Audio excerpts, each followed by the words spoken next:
Avant que la vidéo commence, vous voyez, j'ai un micro sur moi actuellement. Dites-moi quels sont vos préférés entre le son du micro ou le son sans micro, sachant que cette vidéo, je vais la faire sans micro.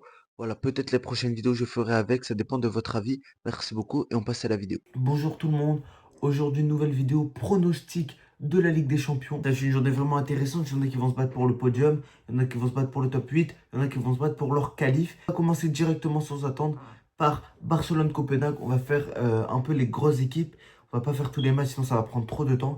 Barcelone-Copenhague, je vois clairement Barcelone au-dessus, tellement que je vois peut-être un 6-1 pour le Barcelone, sachant qu'ils savent qu'ils doivent mettre beaucoup de buts pour passer devant pas mal d'équipes vu leur goal average et pour se qualifier dans le top 8 directement. Du coup, je pense qu'ils vont y aller à fond. Je pense que les joueurs vont être très motivés pour aller vers l'attaque parce qu'ils peuvent être qualifiés directement en huitième de finale sans passer par des playoffs et des matchs en plus. Maintenant, prochain match, un club français totalement en crise. On a Monaco-Juventus. Un match assez compliqué. Juventus, c'est pas les meilleurs des dernières années, mais Monaco, c'est clairement les pires Monaco de dernières années.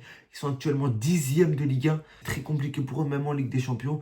Donc je vois quand même la Juventus au-dessus, même si Monaco va jouer sa qualif sur ce soir-là. Vu qu'ils ont un mauvais goal average, ils sont obligés de faire un match nul ou de gagner. Mais je vois quand même un 3-1 pour la Juventus. Donc élimination de Monaco. À part s'ils ont des résultats en dessous d'eux qui sont assez favorables.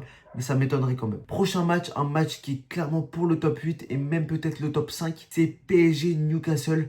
Ça va être un match important pour les deux équipes, sachant que les deux équipes sont 6e et 7e. Du coup, les deux veulent jouer pour le top 8 et peut-être même le top 5 si Tottenham perd leur match. Ça va être un match un peu assez serré. Newcastle qui va sûrement venir en bloc bas. Mais quand même, je vois le PSG au-dessus parce que les PSG, dans les moments cruciaux, ils savent gagner les matchs, quoi qu'il arrive, que ce soit de la meilleure des manières ou de la pire des manières, mais ils les gagnent et c'est ce qui est important. Je vais dire sur ce match un 2-0 pour le Paris Saint-Germain. Et donc, je vois le Paris Saint-Germain se qualifier direct en huitième de finale. Prochain match, Naples contre Chelsea. Petite parenthèse avant de faire ce pronostic, n'oubliez pas de liker et de vous abonner, ça me soutient énormément dans ce que je fais. Et on repasse directement à la vidéo. Ce match va être un match assez compliqué pour les deux équipes, sachant que Chelsea veut se qualifier en top 8 et que Naples veut se qualifier tout court, sachant qu'ils sont 25e actuellement. Du coup, je vais faire, on va dire, peut-être un prono surprise, même si Napoli c'est très solide. Je vais dire victoire de Napoli, 2-1. Parce que Napoli va devoir jouer sa qualif, ils vont se donner à fond. Et Chelsea, du coup, je ne les vois pas dans le top 8. Prochain match, Manchester City-Galatasaray. Assez gros match pour les deux équipes. Manchester City qui va essayer de jouer le top 8. Malheureusement pour eux, ils ont fait un énorme choc sur le dernier match contre Bodo Glimt. Ça aurait clairement pu leur offrir le top 8. Galatasaray, qui ont 10 points. Ils sont à peu près surqualifiés. Ils vont essayer de jouer pour avoir la meilleure place possible au classement pour pouvoir tomber sur des équipes plus faibles. Je dirais un match nul sur ce match. Je vois pas grand-chose. City sont pas à leur meilleur niveau en ce moment. Galatasaray, c'est une équipe assez chiante à jouer, mais pas non plus une des meilleures équipes.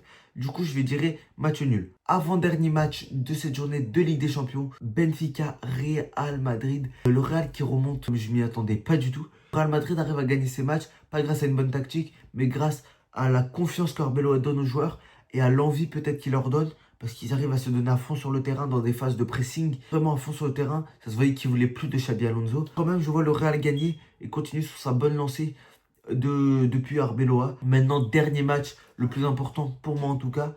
Marseille, Club Rouge, plutôt Club Rouge Marseille, vu que c'est nous qu'on va se déplacer en Belgique pour ce match. Ça va être un match assez serré. N'oubliez pas que je vais sortir une vidéo ou ce soir ou demain matin sur ce match. Je vais faire un petit avant-match. Mais là, je vais juste donner mon pronostic sec pour ce match. Et je pense un match un peu comme celui face à Lens. On peut dominer le match très rapidement. Et un petit 3-1, on se prend un but à la dernière minute, comme on sait le faire depuis une quinzaine de matchs. N'oubliez pas de liker et de vous abonner. Merci beaucoup d'avoir regardé jusqu'ici.